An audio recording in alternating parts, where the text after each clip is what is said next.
and welcome to Sports Bus TV, and we are glad that you're here. I'm Godwin Isaac.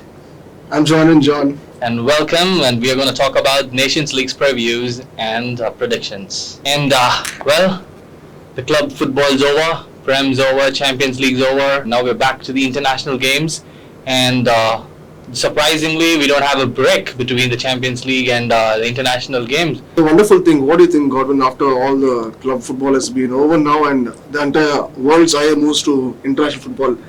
What's your take on this? Pretty interesting, right, with the Nations League coming up now.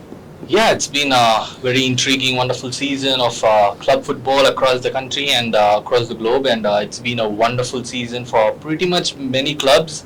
And we saw downfall of other clubs as well. It was an interesting season which went till the wire, end of the games, end of the last match days. It was an amazing game, and all the fans would have been disappointed, saying, "Oh my God, football's getting over. We have to wait for 3-4 months to get into football, and World Cup is not coming any sooner."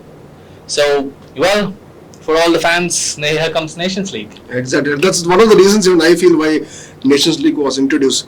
One thing, as we step into looking at the groups of the tournament, when you look at the group, when you look at the group, what comes at your mind looking at the 4 groups? Yeah, actually the groups look amazing, and it's a League A, so obviously the top flight teams across the Europe is going to be facing each other, and when you see pretty much all the 4 groups are tough. You can't just say, okay, this is an easy group. Yes, exactly. Same on my thing. I feel all groups look competitive, but we know the group 3 is the group of death. We've got 3 heavyweights over there: Italy, Germany, England. None of them have won this competition. They would be looking to win. If you talk about Italy, what do you feel, having not made it to the World Cup second time in a row? They would be very hard on this. Will they come back very strong to win this? They have something to prove or something? Well, I'm surprised to see that Italy is out of the World Cups, and probably Italy were lucky enough to win the Euro last year against England. And when you see Group 3, we can see that England and Germany, as rivals in international football, one of the major games, one of the biggest games of the tournament, and you're going to see them facing each other in a group stage. And again, Italy become a latest rival for England after the defeat in our home ground in Wembley. So it will be a very interesting game, and in Italy perspective, I expected Italy to be promoted because they won the Euro, and their amazing performance is disappointing. And for Italians and for the people in Italy, it's really disappointing to see no World Cup appearance, the biggest tournament in the country, in the world, biggest tournament in the world, and 4-time champions. And Italy's out. This is really not a good sign for Italy. Really sad they're not in the World Cup. And they might try to win this trophy because it's a chance of getting another glory back-to-back years. Exactly. We do a hard score for Italy, but we would have been even sad if Portugal wouldn't have made it to the World Cup, because one of them was definitely going to make it to the World Cup. So one of them have made it. And what do you feel about this Nations League? With the World Cup coming up later this year, this Nations League, you think all the countries in this, they will be wanting to win this tournament, or they will be trying to experiment with a squad to see the combinations, what suits best, keeping the World Cup in mind? Or do you think the countries will just want to win this straight away? What will be the manager's mind, the players' mindset? Are they wanting to go straight away to win this trophy, or they'll be having the World Cup in mind and keeping World Cup preparations in mind? See, a win in Nations League is going to put fear in the other teams. Okay, a good performance here will put a fear in other teams. Okay, England's strong. Okay, Germany is strong. They performed well. We can see the results. They won the Nations League. Or we can say France. See, France won the World Cup, but they couldn't win Euro, but they won the Nations League. So it's a trophy, and it's a good pre-warm-up match. Give boost to them. Yeah, see, club football, you play with people from all globe. Okay, people come from different internationals and come and play for a club. So what you lack is team morale, understanding between each other. So that's why people have camps, international camps, where all the squad members get together and work. And what is better to bring a team together than a actual 90-minute sport? And a tournament like this would absolutely bring them back and prepare them for the World Cup. And it's actually a good chance for the managers to put in the players, test them in different positions. Well, he might have 4 people in one position, but there will be only 2 for the place in the squad. So he can rotate the squad right now and might figure out who's performing well the big stage, because this is an international game. It's not an ordinary friendlies or what. That's the reason why it came into a trophy, and it's becoming a recognizable tournament as well in these seasons. And third season we are in it, and Well, we didn't see any managers or any international team is taking this tournament lightly. Correct.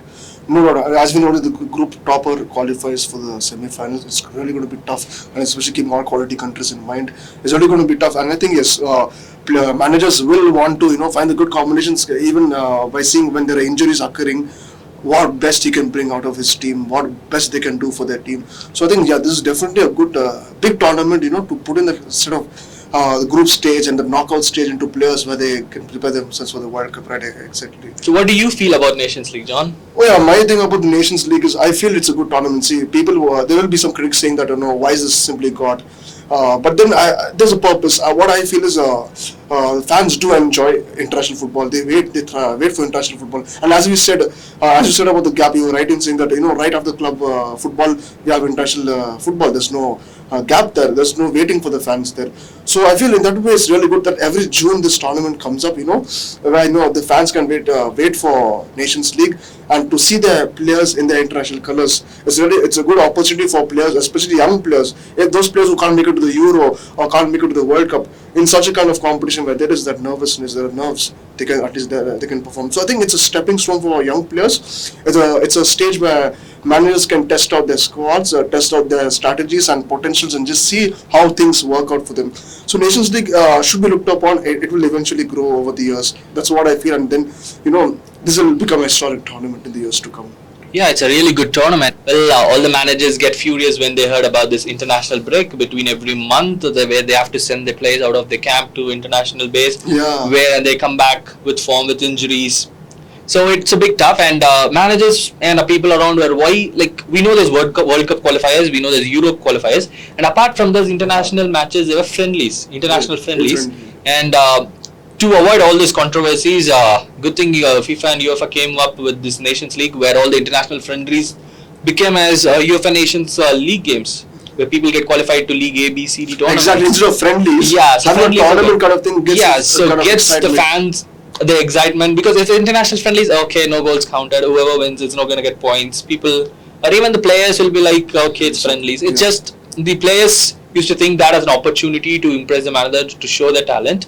But now it's a tournament, interesting, up the level, more people, more fans, more money, more cup, and a cup to fight for. Definitely. Yeah, it's and what do you think about the group?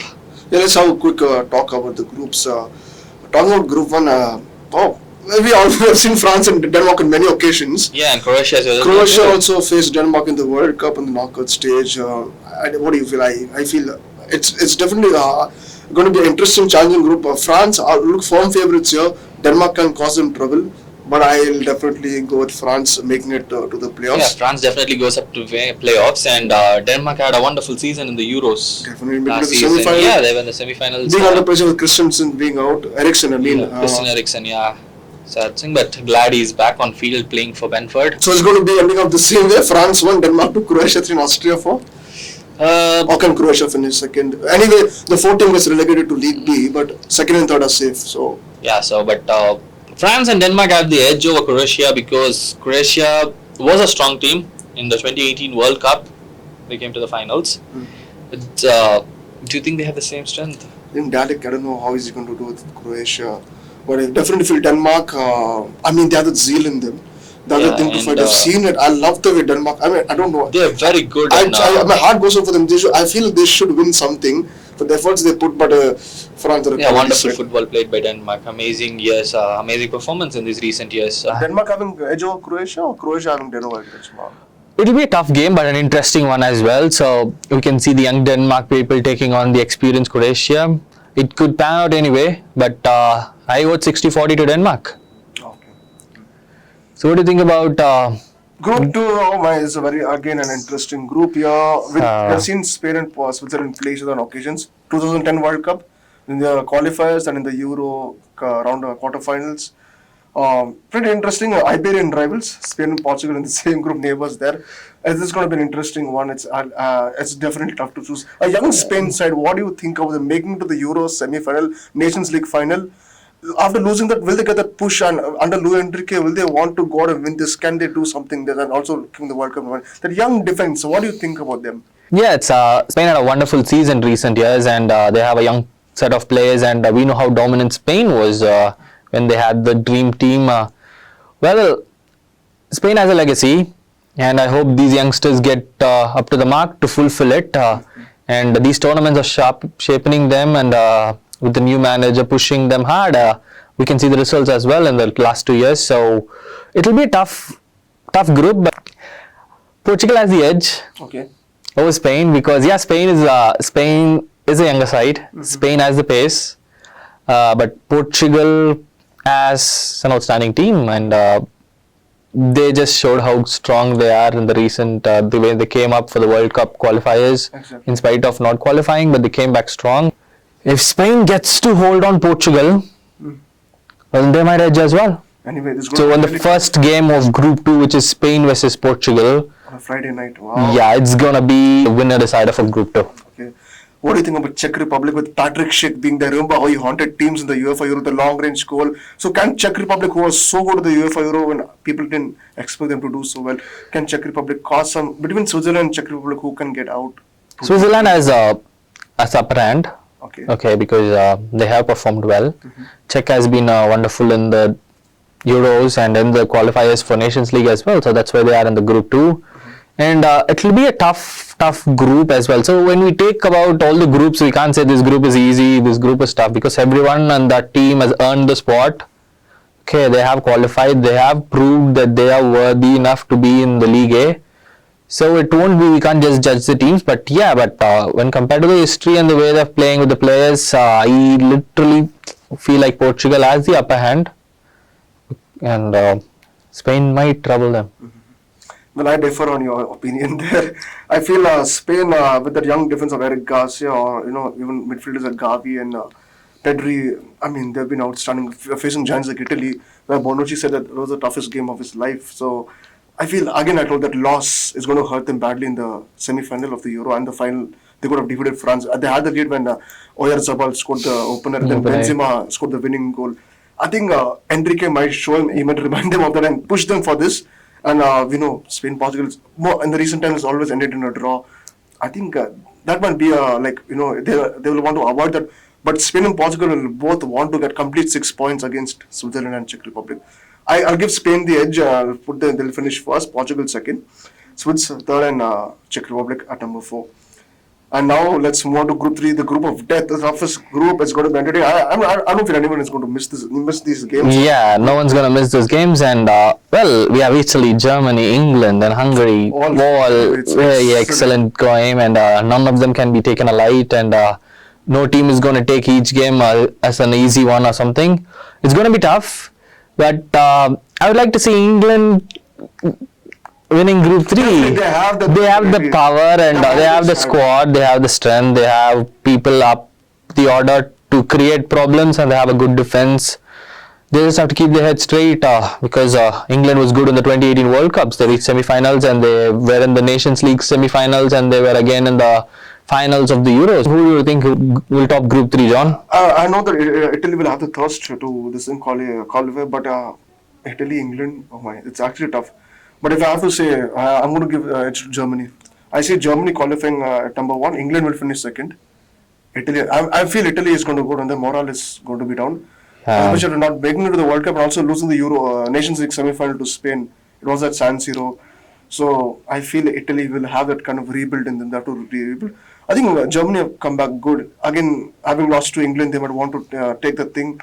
It's going to. I feel they might finish on same points, with the goal difference being the factor here. It's going to be a very tough group. I can see all three are finishing on close points here.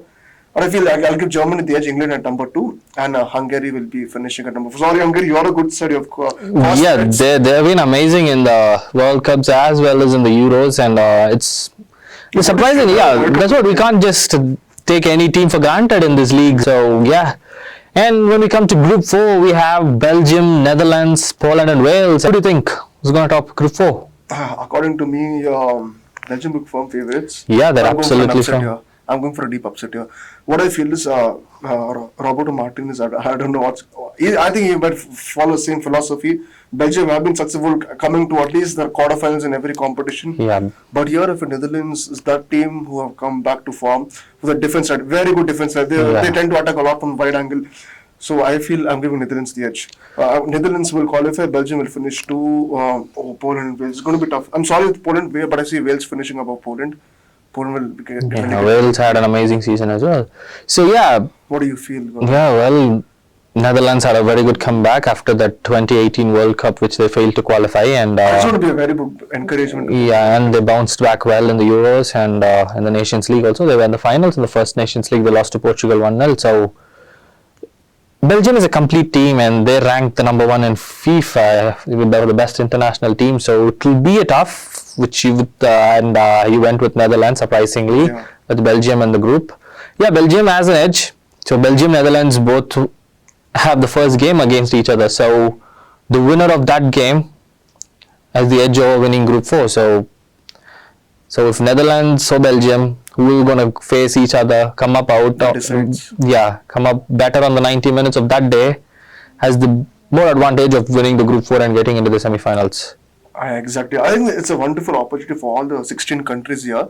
They play 6 matches in the group. So it's an opportunity that, they can come back and, get an idea they can gel together and see how next time in the reverse. That's interesting. So it's not a short tournament as well. Exactly. So what a wonderful this thing, the 4 groups have been set up. What do you think are going to be the key players for each the top countries you can think of, or from the league for their respective countries? Sorry, bro? The league, the main key players for each country, do you feel, for the highlights of the tournament, who will be the main highlight in the tournament? So for France, it will definitely be, now Benzema has been very good with this Champions League win. In the season. Yeah, but knockouts. Yeah, but still, I see phrase, if you put up France, it's Kylian Mbappe. Okay. Absolutely, because he's the uprising icon for the country and one of the reasons why they lifted the World Cup and the Nations League last year. So Denmark. Eriksen's come back. Kasper Schmeichel, the man at the goal. Yeah. For you, Croatia, what do you think? For Luka Modric, Ivan Perisic. I feel Mandzukic is going to have his last play. I'm not sure about. So people like Perisic and Mandzukic. Well, Luka Modric played a valuable role in Real Madrid's win against Liverpool. So these 3 guys, I feel they're going to be a key role. Mandzukic, Modric, and Perisic. Anyway, Ante Rebic and all of them will get a lot of time ahead. But these guys, I think it's going to be last thing before the World Cup. The World Cup should be the last, but here they're going to make a big impact. Impressing Dalic. That's about these 3 countries. From Spain, I feel it's going to be. There are many. I think Morata has a lot to prove. For me, Spain. If I see Spain, the first person comes to my mind is David De Gea. He's not been featuring. What do you think about that? Unai Simon has always been picked up. Well, I think he has to play this Nations League. Come on, he had 152 saves in a Premier League season, like double the amount of the saves made by the Golden Glove winners. So I don't think because since United is saved this season in the top 7. They're playing in Europa League. What are they playing? 7th position. All credits to that man over there behind the goal. But what do you think? Spain, who play so high, always having ball position. Sometimes the defense falters. Unai Simon is a sweeper keeper. He tends to come high. De Gea does not. So is it going to be a safe option playing De Gea? I think he deserves to be played in the international level. Over the performance he just gave this season in the Premier League, he deserves to play. And yes, he can't be sweeping. But he's there. He saves. Thibaut Courtois comes as a sweeping keeper. But he stood up and saved 9 in the history, like more goals saved in the Champions League history. So correct. It's just like experience plays well. I hope and I wish he gets a chance to play. Yeah. Portugal, it's absolutely CSM, Cristiano Ronaldo. Ronaldo, and I feel Jota. If Jota gets a chance, he's been good form. They have actually. Portugal have Bernardo Silva is good. Bruno Fernandes is good. Ruben Neves is good, and João Felix is good. What do you feel about Rui Patricio? Wonderful goalkeeper. He's not been much spoken about. What do you think about him? Yeah, he's really good, and he played in France and in the Euro 2016. And one of the reasons why France was attacking Portugal, they wanted to win the Euros, but he stood up strong and made sure he didn't concede. Exactly. So I think Switzerland also have Shaqiri and the other. Jay Rodriguez. Yeah. I mean, Czech Republic, it's Patrick Schick only. Nothing much. He's going to be I think he's like stand and deliver player. Yeah. So he'll be an easy target. He'll be the main target. So the defenders know that he's the one who have the target man. So make sure you put bodies over there to block him. Italy, wow, plenty. Berendeshki. For me, Donnarumma. Okay. Yeah, the reason why they won the Euros is because of him. I think Federico Chiesa has a big statement to make here. No. Chiesa? Chiesa is good, yeah, but he has to perform, he has to build up his game.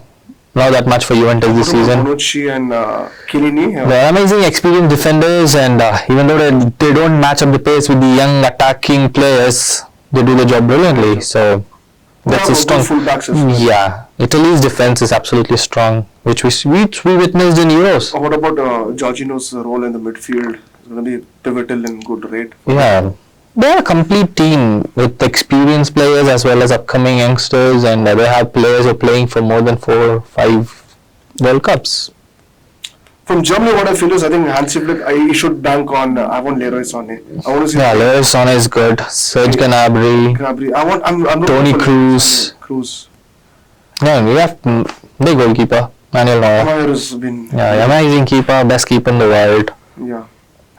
That's about Germany. I mean, the defense is also fine. England, I am expecting Kane to fire. Yeah, Harry Kane will into. Mason Mount, the way he's putting the ball into the box. Mason Mount's good, midfield. And for the defensive midfield position of Calvin Phillips or Declan Rice. Rice, absolutely it goes to Declan Rice. He's been phenomenal for West Ham. And with Mark Noble retiring from football, he just prepared an amazing player to just park up there. That's a wonderful job. Group 4 in Belgium, it's for me De Bruyne. Okay. Unmatchable. The anchor of the team. For me, Netherlands is Virgil van Dijk. Yeah, for you, for Belgium? For me, Belgium, I'm going with Lukaku. He's not been good with Chelsea at all. Let's see what he can do here. I'm going with Lukaku. I'm expecting to see it out from him because in current situation he has delivered, but he's not been that bright this season. So I'm going with Romelu Lukaku. Yeah, okay. For me, De Bruyne. For Netherlands, the pillar of defense, Virgil van Dijk. For Poland, it's their striker, Robert Lewandowski, and Wales, the right winger, Gareth Bale. For me, for Netherlands, I want to see Memphis Depay. And from Poland, as usual, Lewandowski and other boys. And from Wales, I would like to see how Daniel James performs. Gareth Bale will surely do this, but I want to see Daniel James, how he performs. After being gone to Leeds, I want to see the way he's doing and this thing. So your top 4 winners, once again, just tell me the winners from every group. So it's going to be France, Portugal, England and Belgium for me. Okay. And for my side, it's going to be France, Spain, Germany and the Netherlands making it to the semi-finals of this wonderful competition. So that's it, guys. It was a wonderful session having you all with us. Thank you for your wonderful time with us. It was wonderful having you all listen to us. Please let us know what are your predictions, what are the tournament favorites this season. We know all the teams look very exciting. All the teams will be wanting to experiment. Let us know what are your thoughts on it and give us your feedback down in the comment section below. Please stay tuned for further updates on the UEFA Nations League and other sports updates as we keep bringing you every now and then. Thank you for your time with us.